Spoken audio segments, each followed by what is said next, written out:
Hello, guys. Welcome back to the pod. Okay, we're just gonna dove. I cannot get my chair how I want it. Dive right into the episode today, and we're just going to talk about the importance of having a healthy gut, and just kind of my story on my gut issues and kind of what I've done, the tests I've done. We're just gonna we're just gonna go all the way back. So I personally don't remember having any sort of gut issues until after my bodybuilding prep, which was I competed actually in November of 2023 and December of 2023. So it's been almost 2 years now. Now, when I was in prep, my digestion started to get worse towards the end because here's what happens is whenever you're dieting and you're eating very, very, very, very, very little food, and I'm talking about 1,100, 1,200 calories a day, you're not getting in very much nutrients, right? You're not feeding the good bugs, the good bacteria inside of your gut. And whenever your body's in a stress state, which my body was very heavily in a stress state, right? I was doing 2 hours of cardio a day, plus eating very little, plus training on top of that. And that is a recipe for disaster on your body. Bodybuilding is not healthy. I'm not afraid to admit that bodybuilding is not a healthy thing to do. Yes, you have healthy habits in play, right? You're exercising, but you're exercising to a point where you're over exercising. You're dieting, you have a healthy diet to the point of where you're over dieting, right? It is not healthy. You get extremely shredded. It's not healthy when you compete. It's healthy when you're in your off season and things are good, your hormones are good, all the things.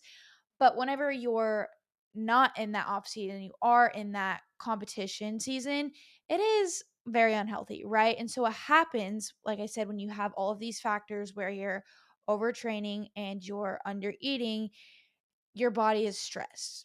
Physiologically, it is stressed, right? Psychologically stressed too, because there's no good nutrients coming in to make you feel any sort of good. And so with that being said, those stressors, chronic stress decreases your stomach acid.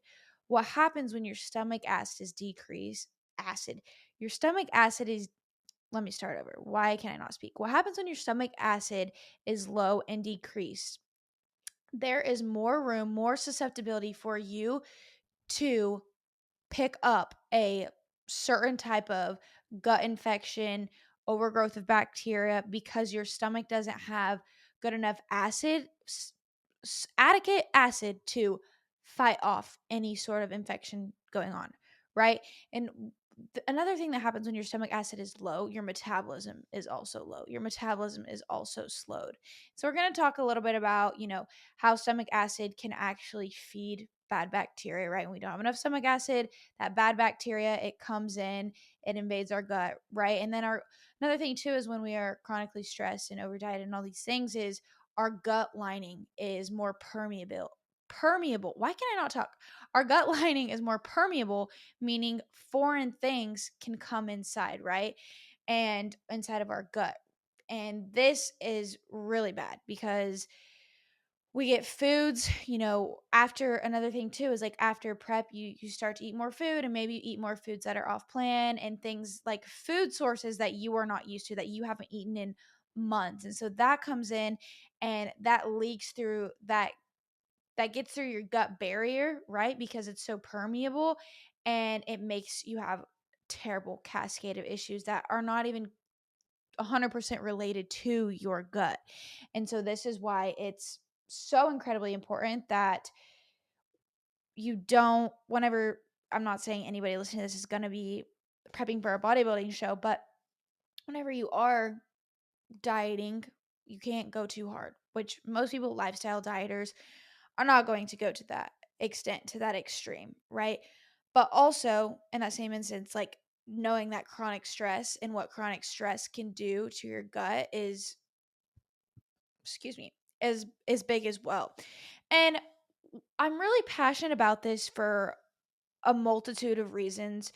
The biggest one being my dad literally died of colon cancer, and colon is your intestine.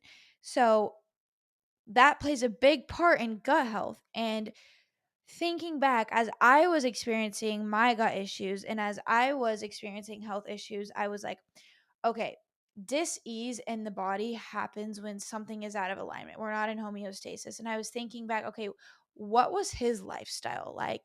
And I'm not going to sit here and say that he was the most unhealthiest person ever, because he wasn't. He was probably like the typical average American person, right? He liked to drink beers on the weekend. He liked to, you know, eat crappy foods. He didn't have a very nutrient dense diet. He was a I just gotta say this. Since I think he took me to school in sixth, seventh, and eighth grade. And we would go to the donut shop every single day. Every day before school. And if we didn't go to the donut shop, we would go to Casey's and get a Casey's pizza. Gas station pizza. This is what we would do every single day. So I know for sure his lifestyle habits, the alcohol, right?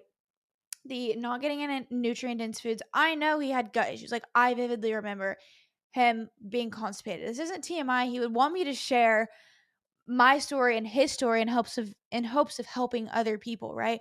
Then he wouldn't sleep well, and like all of these things, right? If maybe he would have eaten better and brought down the inflammation inside of his body, he would have been able to sleep better. Now, I'm not going to sit here and say like, "Oh, I'm so resentful of." No. That's not what I'm saying, because I lived the same lifestyle as he did. Our whole family did, right? No, we were never taught that. We were never, it was never enforced, because you think that, if you exercise, which he did, he was a very active person, he was a coach, like, you think all these things, you think it will happen to you until it does. And then you get this wake up call. I got this wake up call, and I was like, okay, I actually need to take care of this, because having these chronic prolonged gut issues are not going to are literally going to make like stress me out. And so my goal was to get on top of it. And so many people, whenever I was telling my friends, they're like, you need to go to the doctor, you need to go to the GI doctor. And I'm like, I'm not going to the doctor who's not going to help me get to the root cause. They're going to hand me a prescription pill. They're going to hand me a PPI, because I did have a lot of acid reflux. I still do, which I'll explain in a second. They're going to hand me that. They're going to give me a diagnosis of IBS, and I'm just not going to take that, right? IBS is usually a a what's it called? A diagnosis for something underlying going on, of a symptom that you have going on underlying, which is what I had. I had alternating between diarrhea and constipation, which was mostly diarrhea. I could see food in my stool. That's a really big sign of low stomach acid in your body not being able to fully digest the foods. But I was like, okay, so then what's the reasoning for that? And so let's say, I think it was like six months after my bodybuilding show, I was still having gut issues, right? So I got a GI map done, and the GI map showed just like low bacteria in general. So we incorporated some bacteria back in, and beneficial bacteria, and I still don't think I ever truly resolved the issue at hand, because we just didn't do as we were supposed to do with that, the GI map, which is fine. You live and you learn. And so then I started my own business, and I don't know if you know, but starting a business is a really big stressor, especially whenever you're first starting out. You don't know what you're doing. This is your only source of income, right? I went full ham on this at 22 years old, the ripe age of 22 years old. Actually, I think I was 21. I don't know. No, I was 22. I like just freshly turned 22. And that brought on a whole nother load of stressors, right? Along with my boyfriend and I were living apart, and then we were like, okay, like, are we gonna live together? Like, we're not gonna make this work. Like, there was so much that happened in a short period of time. And I think a lot of that mental stress really alluded to what kind of the H. pylori that I have now. But any sort of gut infection can really stem from having low stomach acid, and it can feed on that bacteria. And so, fast forward to a couple months ago, I got a GI map again, which was almost like, how many years later? A year and a half later, I would say. And what came back was I had H. pylori, and some other bacterias were like super duper high. So I had an overgrowth of bacteria, but I was having diarrhea. Like, I was going to the bathroom multiple times a day. And I was so upset and frustrated. I would look in the mirror, I would pull up my stomach into the mirror, and I would literally look like I was pregnant. And I was like, I'm eating healthy. I'm the epitome of fucking health. I eat 30 grams of fiber. I eat potatoes. I eat vegetables. I eat healthy proteins. Like, I eat bone broth. I do all of the wellnessy gut health things you could ever think of. But that's not enough if there's something underlying going on. And if you're doing the fiber, you're getting the water, you're going to the gym, you're doing every little thing that you know you have to do. If there's probably other coaches that have been in my similar situation, and you're still dealing with the gut issues, you have to dig deeper. You have to test. You have to, I hate using root cause because it's become so mainstream, but you really have to get to the foundation of what's going on. And so that's when I did the GI map. That's when I hired my functional health coach, and I really got to that. But all that to say, I figured out I had H. pylori, and I've followed his protocols, and I've seen a lot of really big improvements, right? I'm not seeing as much undigested food and stool. My acid reflux is getting better, but I'm not having diarrhea, right? I can eat meals. Another thing too is like, I was going to eat food, going out to eat meals at restaurants, and I would physically be feeling sick. Like, I would be nauseous no matter what I ate. If it wasn't, literally no matter what I ate, it didn't matter, because like I said, I was eating healthy. I was eating the healthiest foods, and I was still having diarrhea. Like, I would have to go to the bathroom after every single meal. Like, and that's what happens when you have H. pylori. There's several different side effects that come from that, but one being the belching, the acid reflux, the diarrhea, or the fluctuation between constipation and diarrhea. And now I feel good. Like, last night I went to eat dinner, had a steak, french fries, and some ice cream, and I didn't have the bubble guts. I didn't feel like I was gonna shit my pants and nothing come out. I felt fine. And it didn't affect me. I didn't have like, I would sometimes get like rapid heart rate after eating something that wasn't on my plan. And I was like, what's going on? But now I know that that was causing systemic like inflammation throughout my body, because my gut was reacting to that. And if you don't know, your gut literally plays a role in everything inside of your body. Anyways, I digress. I know I'm speaking a lot, but all that to say is, I've finally gotten to what's going on, and I've finally been able to incorporate the protocols that I need to in order to get it under control. But you have to prioritize your gut health, because your gut health plays a role in everything else. Since I've been able to minimize my symptoms, inflammation has gone down like 2 pounds down since when I started, and my food intake is pretty much the same, and my training is still the same. I'm training 3 days a week. Like, I'm not training a bunch a week. I'm not doing any extra cardio. All I'm doing is fixing my gut, and my body is loving that. Obviously, I got some acne going on over here, which I think that could just be because I need to change my pillowcase. But I've been paying attention, like really in tune with my body on the things that have been affected by my gut, prioritizing my gut. A lot of it has been, right, I've felt better in the gym. My performance is better. My energy's better. I sleep better. I cannot tell you. I think you probably, if you've listened to some of my podcasts in the past, like the summer months when I first moved here, I could not sleep. And that's really when my gut issues became super exacerbated. And so I think my gut had a lot to do with that. I've literally done everything, like leading up to the GI map, which the GI map is the holy grail. Without that, I would have been second guessing, been throwing supplements in, and just really trying to figure out. I even tried peptides. I tried peptides. Peptides didn't give me hardly any relief at all. I tried so many different supplements, and literally nothing worked until I was able to just swallow my ego, swallow my pride, and do the GI map. And obviously, I know how to read a GI map. I just want a coach to tell me what to do. Coaches have coaches, right? I could sit here and I could do my own protocol. Like, I know the things that I need to do, but I wanted an outsider looking in perspective, because I don't know everything, right? I know how to read GI maps. I can help people interpret theirs and give them protocols, but not when I've never seen a case like mine before, right? H. pylori, a lot of gut bacteria overgrowth, and just different dietary recommendations that I need to do. But I feel like I've truly, since having those 2 GI maps done, I'm like, "Okay, I'm a fucking master at the gut now because I know what I need to do, like I've had to do to solve my own issues." And so I'm very confident that I can do the same for other people that are maybe in the same shoes of like they're doing everything right. Like I said, you could be doing everything right and still have the issues. 15 minutes. I'm 15 minutes in talking. I feel like I've been talking for a really long time. But yeah, I wanted to kind of go over like my issues and the things that I've been dealing with, but how impactful the GI map has been for me and how I know it can be for you too.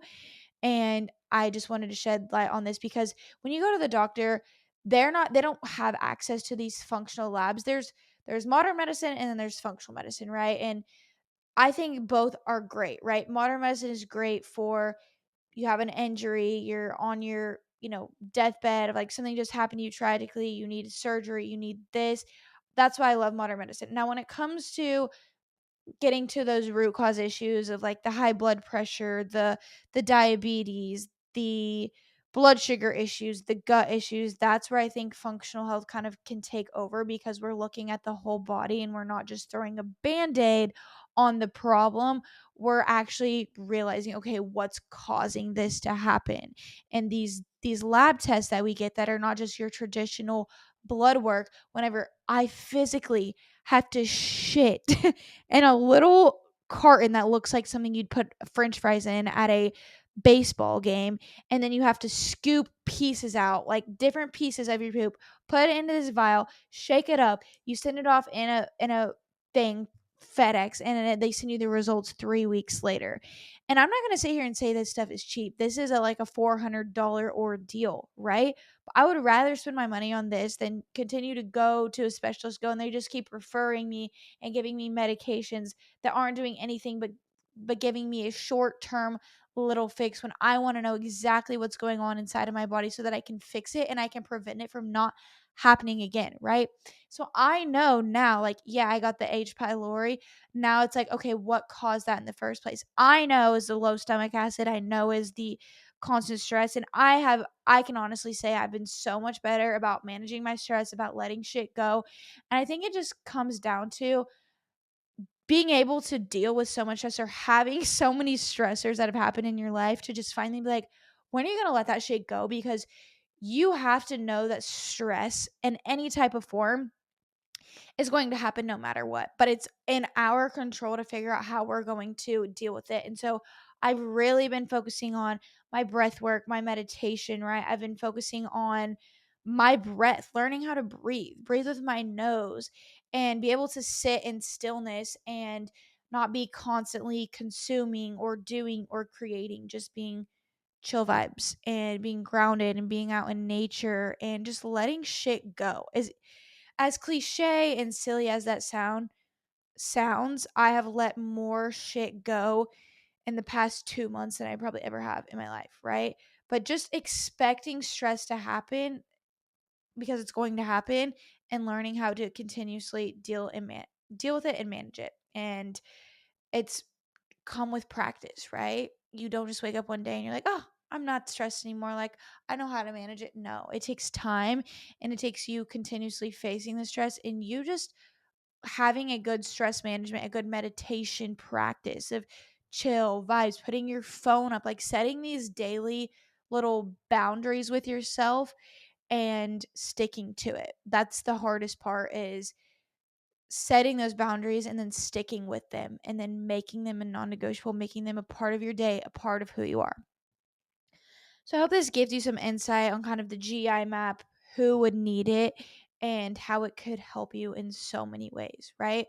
I don't want to get to 40 years old and be like, wow, I have had these chronic gut issues and I've done nothing about them. And then be at more of a risk for having colon cancer or any sort of stomach cancer that I could have prevented just by taking care of myself at a younger age. So, hopefully, this helps. Hope you guys love this episode. Share it with somebody, whatever you got to do. I just needed to get that off my chest. So, I'll see you guys in the next episode. Love you. Bye.